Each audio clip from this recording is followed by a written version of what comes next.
Have you ever hit a breakthrough in therapy that made your whole life tilt like a picture frame?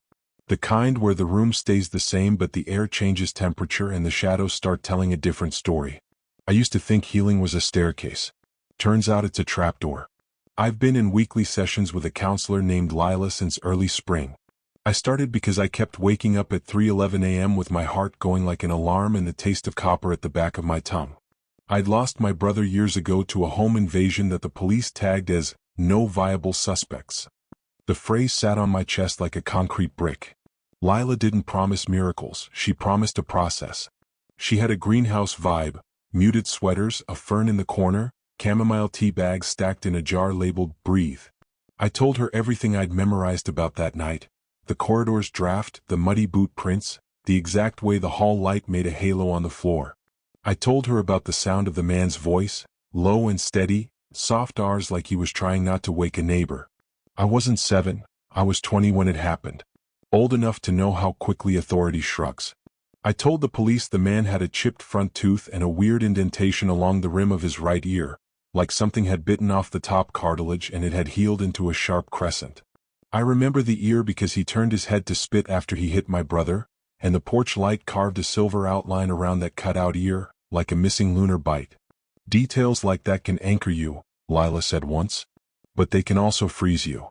She didn't say obsession, but I felt the word hovering. I had given the detectives everything. My statement, my shaky voice recording right after the ambulance left, a rough sketch that looked like a middle school art project with an arrow pointing to the ear, right ear, missing top rim. They logged it and logged me out of their lives. Case turned tepid, then lukewarm, then we'll circle back if something surfaces. Healing with Lila meant unlearning the idea that my brother's story ended with someone else's shrug.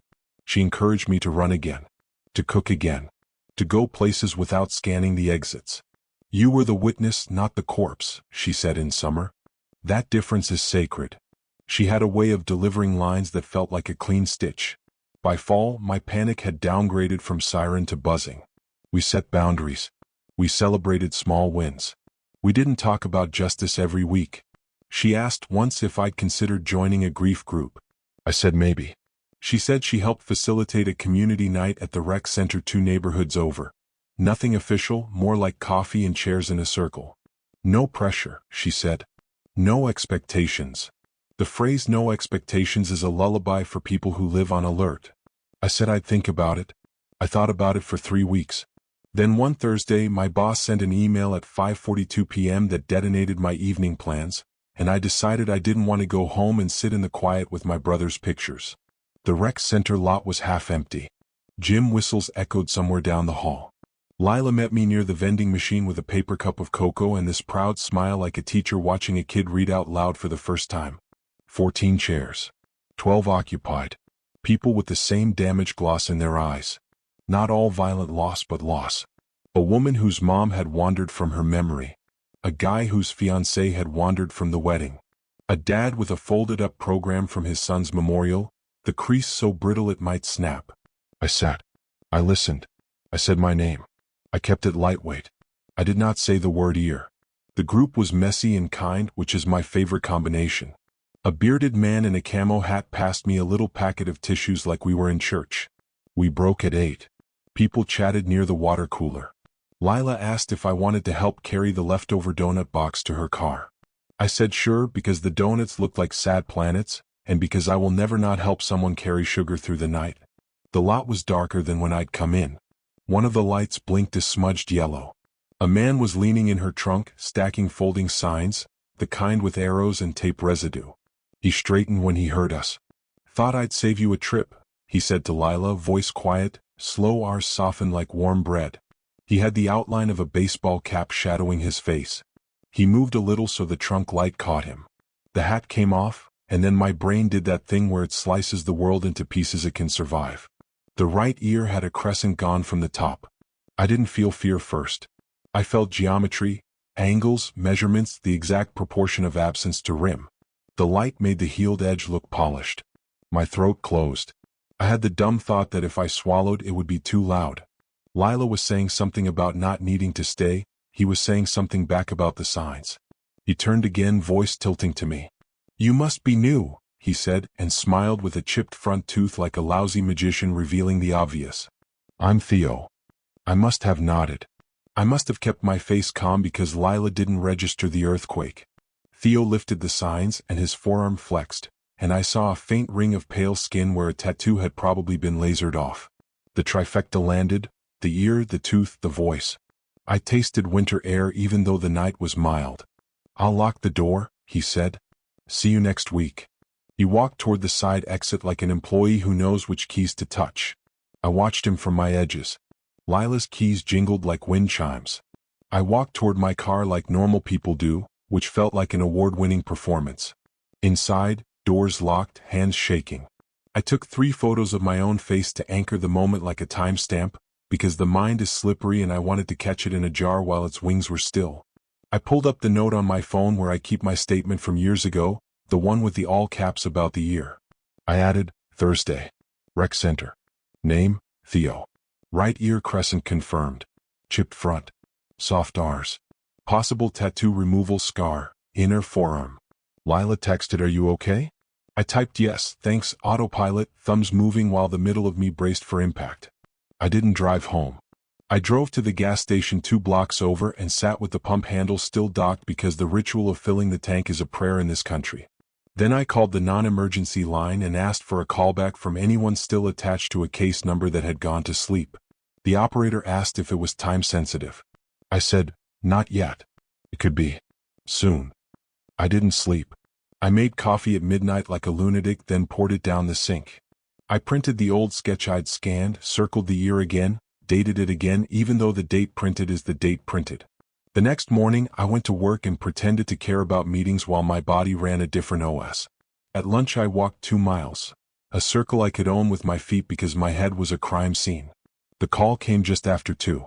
The detective's name was Kincaid, new to me. He had a voice like a well-fit suit. I told him about the rec center, about the group, about the friend of facilitator named Theo with the galaxy bite missing from his ear. He asked for the old case number. I read it off the sticky note I keep in my wallet like a saint's card. He asked me if I was sure. I said, I'm not sure of God, but I'm sure of that ear. He laughed a little, but the kind that means he's marking the file. Can you not contact this? Theo, he said. The way he paused before the name told me he'd already typed it. He asked if the facilitator knew. She's my counselor, I said. I'm not telling her yet. He inhaled like he had tripwire air in his lungs. He told me to document everything. He told me someone would be in touch. He told me to stay out of the rec center for a minute, which I agreed to in the way you agree not to touch a hot stove while your hand is already reaching. That evening, Lila called to thank me for helping. Theo always forgets to eat before he sets up, she said, like she was telling me he forgets to wear a jacket. He's sweet. I said, yeah, and then went quiet long enough that she asked if something was wrong. Work, I lied. Just work. I hung up and paced my kitchen until my floorboards learned my weight. I spent the next hours turning into a spreadsheet with legs. I drove by the rec center and noted the schedule posted on the corkboard. I found the community page with a photo album from last spring's cleanup day. I screenshot a picture with a man in a baseball cap holding a stack of A-frame signs. The cap shaded the upper rim of his ear, but the right angle of the shot caught enough. I dragged it into a folder with a name that made me shake. I made subfolders inside like a person setting a table for grief. Photos, voice notes, maps. A map is not comfort, but it's a leash for panic. I wrote a list on paper because ink matters. Voice cadence, soft R's. Tooth chip, left central incisor. Ear, right crescent missing top rim. Tattoo removal ring, inner forearm, faded. Build, lean, rope. Height, 2 inches taller than Lila. Age, late 30s. Early 40s. Gait, slight favor left knee.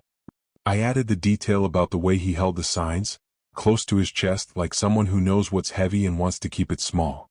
People who move furniture for a living learn how to carry weight that isn't theirs. Kincaid emailed at 8:13 p.m. asking if I could come in tomorrow or the next. I wrote back tonight with my availability, any. He didn't respond. I sat at my table and stared at the folder with the name that was now a door. I thought about telling Lila. I thought about never telling Lila and letting the cops do the cold work of severing my therapy from my case. I can hear the chorus of you saying I should have done the reasonable thing, the safe thing, the thing that leaves the least blood on the carpet of my life. Reasonable was a country I used to live in. Tonight I was an immigrant with shaky language skills. I went anyway. I parked in the lot and practiced looking neutral. I sat in my car and told my jaw to unclench. Around 9, the side door clicked and Theo came out with a dolly stacked with folded metal chairs. The security light hit him like an interrogation. He rolled the dolly, unloaded, rolled back. After the second trip he rubbed the crook of his right elbow absent-mindedly, and a memory fell out of the ceiling. The man on my porch doing the same thing in the same spot before he swung his arm back. Theo saw me. He didn't see me see him. He saw me like a normal person notices a car-shaped object in a parking space. He lifted 2 fingers from the handle of the dolly in a small wave. I nodded. He locked the door with a key that had a rubber cap shaped like a lightning bolt. He walked past me and I saw the chipped tooth again, and his mouth opened to say something polite like have a good night, and maybe there are worlds where I say you too and we become 2 strangers with parallel griefs, but not this one. I lifted my phone and snapped a photo. The flash went off because my brain forgot the flash was on. He stopped. His face didn't harden. It settled. Lila stepped into the doorway behind him at that exact second and said my name like a question that knows the answer. Theo looked at her, then at me, then at her again, as if we had been arranged to be solved. Everything okay? Lila said, which is a ridiculous line unless you believe in normal. The trapdoor opened. I sat across from Detective Kincaid the next morning in a room painted the color of hospital socks. He offered water. I took it and held it because cups are something to do with your hands. He had my old file open like a book you can't afford to crease. When I described Theo's ear, I didn't flinch. When I described his voice, I kept my own steady. When I showed Kincaid the photo with the unfortunate flash, he grunted, "Cop for bingo." "He's connected to the facilitator," Kincaid said, tapping his pen. "Your counselor." I nodded. "She runs a community night. He helps." "Any idea how long he's been helping?" "No. Long enough to have the keys." Kincaid asked if I had told her. I lied and said no. It was a small lie. I had told her nothing, but I had shown her everything. After the flashlight moment, she texted me, then called, then texted again with a time and a place and a plea. "Please? Coffee." "No." I went because we were now inside a story that would not let us back out through the lobby. We met at a cafe with plants hanging in macrame like sleeping seahorses. She looked different. She looked like someone whose feet had stepped over a line they didn't see painted on the road. "Theo's a volunteer," she said before I could start. "Signed up after his sister died. He's been showing up for months." "The right ear," I said. "The tooth. The way he speaks." Her hands tightened around her mug, a ceramic thing with a slogan about kindness. "I know," she said in a voice that tried to be a counselor voice and failed. "I saw last night. The flash scared me. I called the police," I said. "I'll meet a detective today." She blinked. "You should have told me." "Should I?" I asked. "What would you have done?" "Tell him to wait while I fetched the law." She inhaled like it hurt. "I would have pulled the group. Cancelled it. Kept everyone safe." "Everyone who?" I said too fast. She recoiled a fraction, then steadied. We were both standing at the same cliff, counting reasons to jump. "I never saw his ear like that before," she said. "He always wore a cap. Meetings, cleanups, even outside. He helps carry, sets chairs. He leaves early. He doesn't linger." Something in me wanted her to be right, to be shielding me from coincidence. Another part had waited years to hear this exact wrongness line up. "You invited me into his orbit," I said, the sentence landing heavier than I intended. She flinched like I'd set a glass too hard on a table. "I didn't know," she said. "But I understand if you need to find someone else to work with." "I don't need a new counselor," I said. "I need a case that isn't a corpse." In Kincaid's room, the coffee scene replayed in my stomach like bad weather. He asked me for the name of the rec center, the night, the names of anyone else who could confirm Theo's role. He didn't ask for permission to contact Lila because he didn't need it. He asked for the spelling of her last name because he's precise. Then he asked me the question he probably walks around asking all day long. "Are you prepared for this to take time?" "Time already took me," I said. He wrote that down, which felt like both a kindness and a theft. "They didn't move immediately. They never do." Kincaid said they'd start with the quiet things. Records, footage, social media breadcrumbs where the algorithm cares more than people do. He asked me not to poke the hive. If he's the guy, he said, and he feels heat, he can move. He can burn things. He can build an alibi with someone's memory. He smiled without humor. Memories are pliable.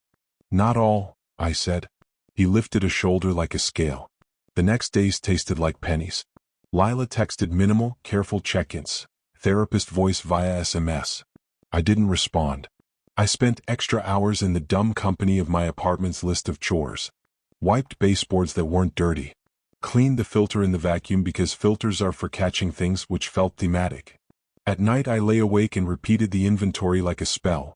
Ear, tooth, R's, tattoo remnant, keys, dolly, lightning bolt, keycap. When fear tried to speak louder, I answered with tasks. Email Kincaid at 8:01 with new screenshots. Write everything with timestamps. Attach location pins. Download what you can before it disappears.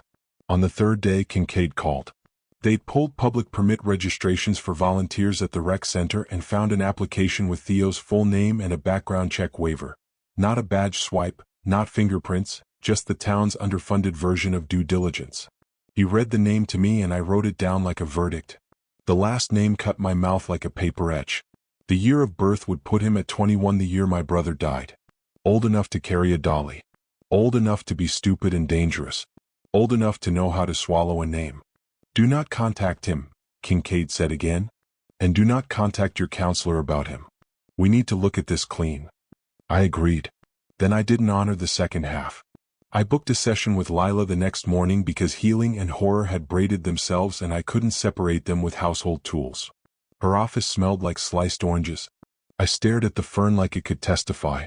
I filed a boundary review with my supervisor, she said as soon as I sat down, which is not how sessions typically begin.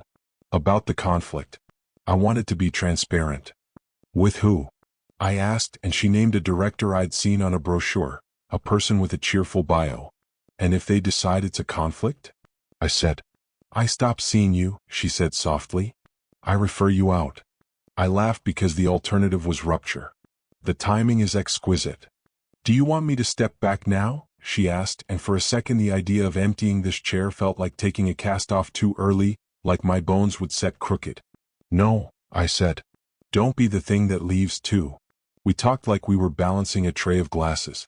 I didn't tell her details she could bleed under subpoena.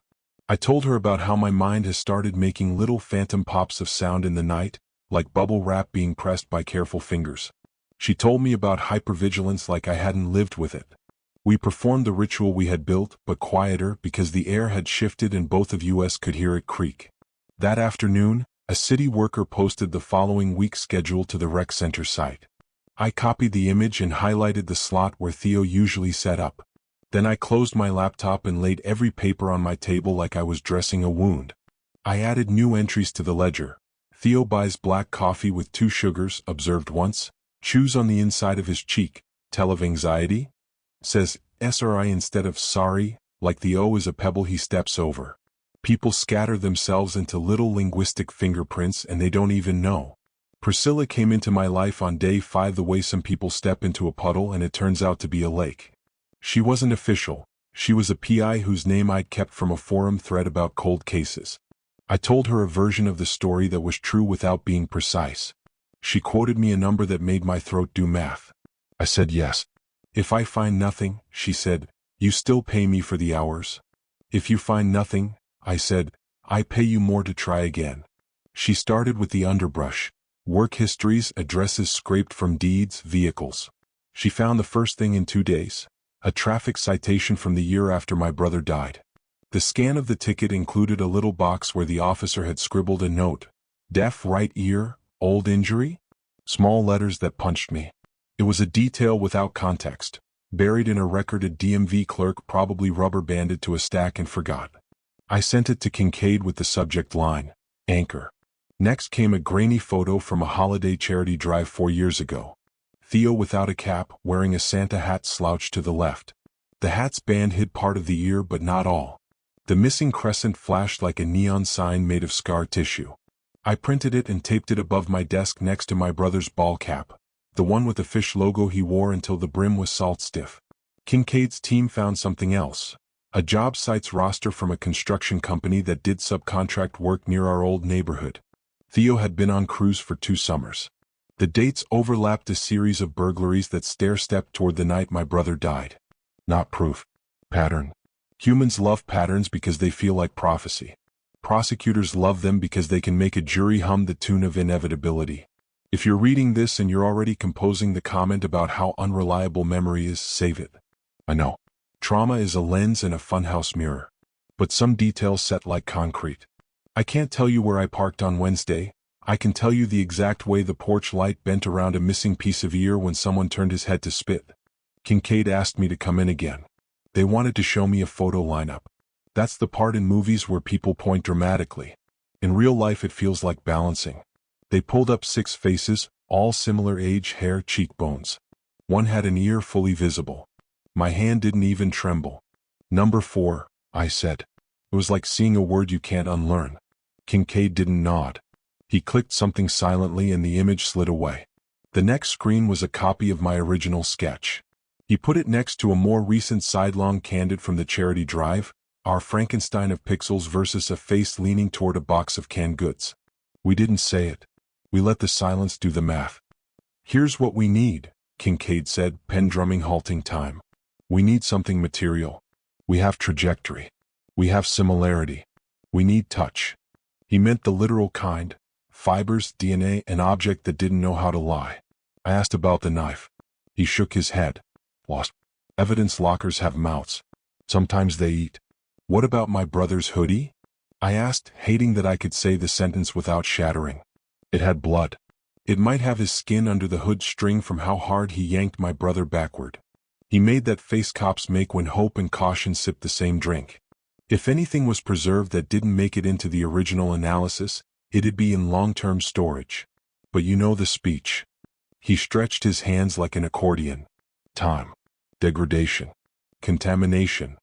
You work the case you have," I said. He smiled without teeth. "Exactly." I left the station and walked the long way back to my car because I needed the world to prove it still existed. A woman pushed a stroller. A teenager did an ollie badly on a skateboard and then did it again better. The wind smelled like wet concrete and cigarettes. Every banal thing kept me from unraveling like a sweater snagged on a nail.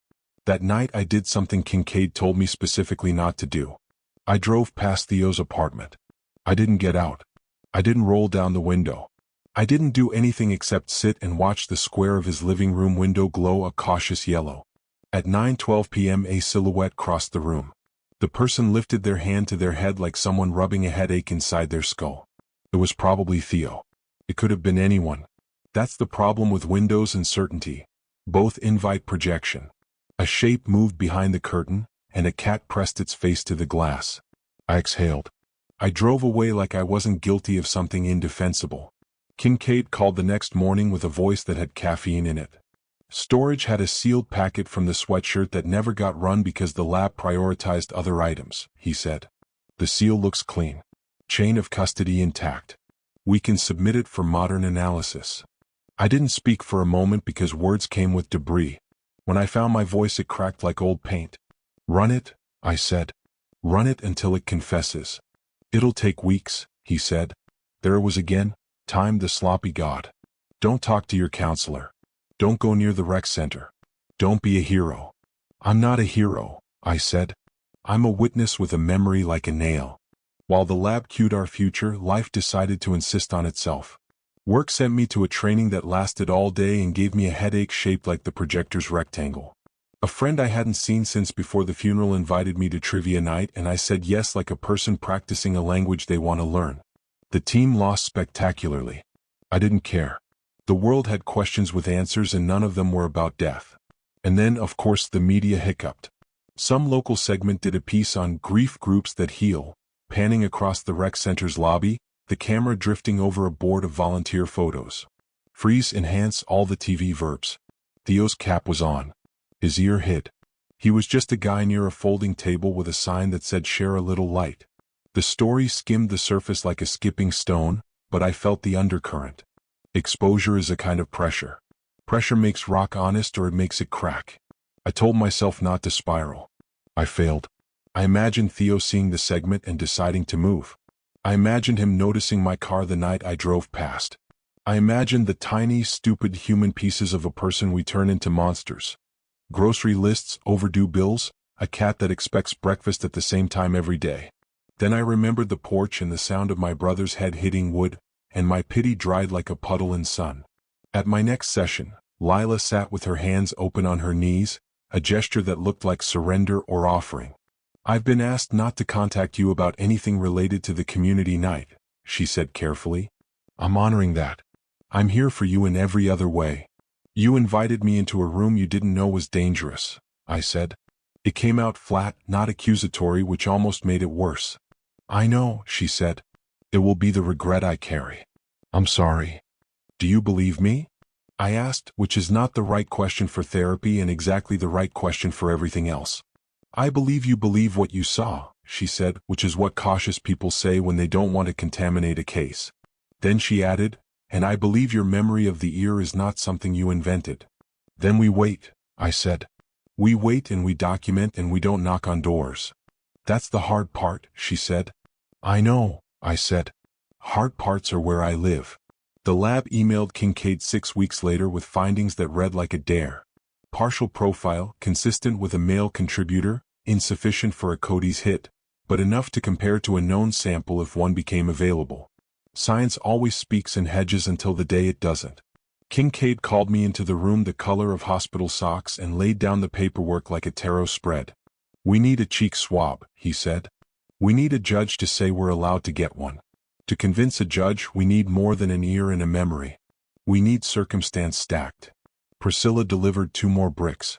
First, a former co-worker from the construction company remembered Theo showing up to a job site with his ear wrapped in gauze years before, joking about losing a bite to a dog. Second, an old forum thread where a user with Theo's handle complained about porch lights bright enough to be arresting, and how people should mind their damn bulbs. Nothing criminal. Everything suggestive. Kincaid collected them like a magpie. He and an assistant DA walked our paper tower into a courtroom and argued totality. On a rainy Friday, a judge with hair like snow granted the warrant because sometimes totality is the closest we get to truth. 2 detectives visited Theo at 8:07 Monday morning with a nondescript envelope and a short explanation. He complied. He lawyered up. He looked like a person who finally found the edge of a map they thought was endless. Waiting is a sport. It has workouts. Drink water, stretch, make emails for work sound like you care. It has injury risk. Check your phone too often and strain your neck. It has fans and hecklers in your head. Lila and I talked less because silence felt like the only ethical thing left to share. I walked loops in the park until the geese learned my face. When Kincaid called, my voice forgot how to be casual. The comparison didn't sing the clean song I wanted. It hummed. The sample under the hood string was degraded and pig-headed. It matched in ways that made the lab say compatible, then cannot exclude, then consistent with, all the phrases that live in the frustrating space between fiction and proof. The ADA said we could still take it forward, that juries have convicted on less when the tune is right and the drummer doesn't miss. He said words like narrative and cohesion. I wanted words like guilty and sentence. I wanted a thud. Theo's attorney did a press hit because that's what they do, framing the window. Traumatized witness, unreliable memory, a community volunteer slandered by a hungry system. I watched him speak and counted my breaths like coins. 10 in, 10 out. Don't bankrupt yourself.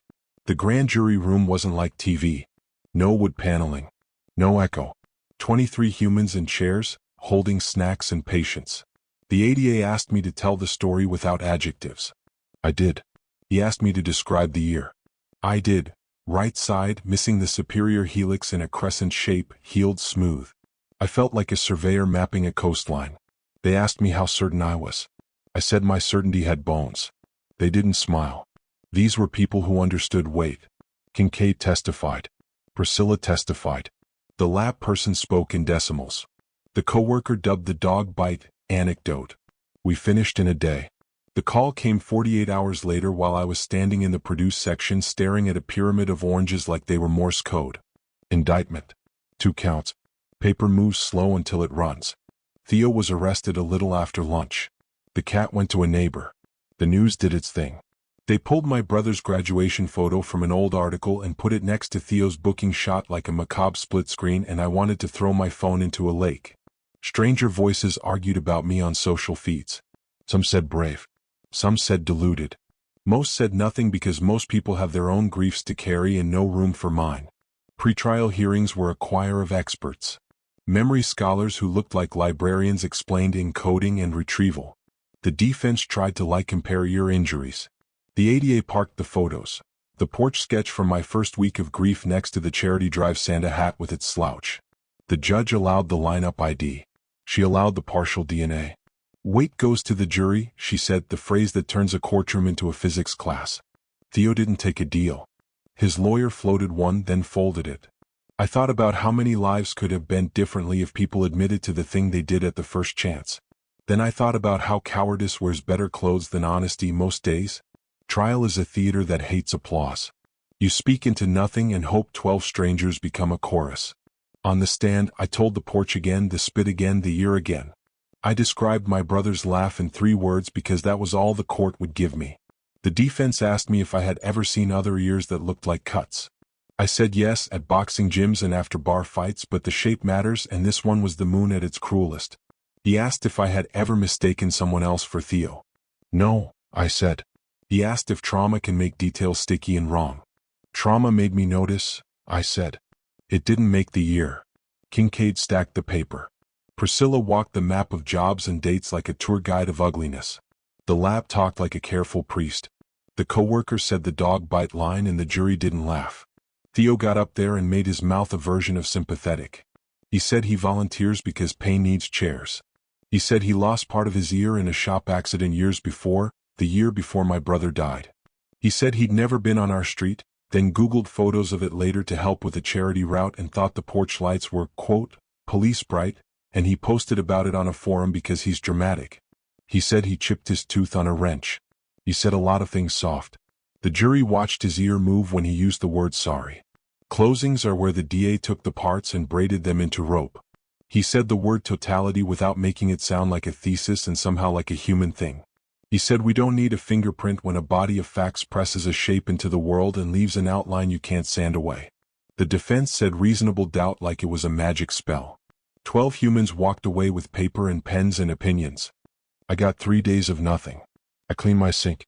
I made a list of groceries and then didn't go get them because the idea of choosing between brands of olive oil felt like a parody of living.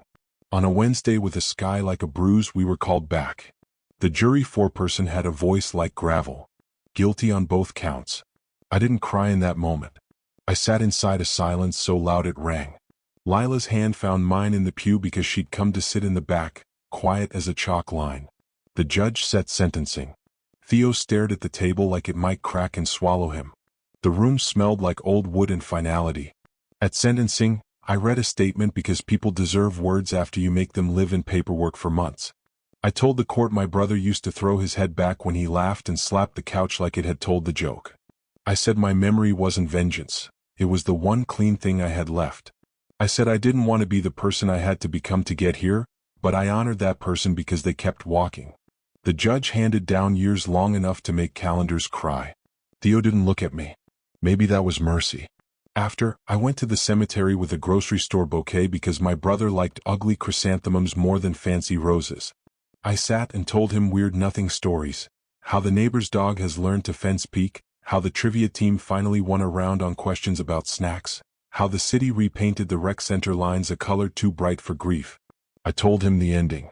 I told him it didn't fix anything and it fixed some things, both true at once, which is the only theology I trust. Lila and I met in her office one last time. The fern had new tiny leaves like a green whisper. I'm transferring your care, she said, gentle and right. I can't be the person who stands in all these rooms with you. Not ethically. Not clean. I nodded. You did your job, I said. Then you kept showing up when it wasn't your job. You did the impossible, she said back. You held a detail in your teeth until the world had to bite too. We sat in quiet that was actually peace and not a truce. Months later, the group at the rec center returned under new hands and newer locks. The chairs looked the same. The donuts did too. I went once and sat in the circle and didn't speak.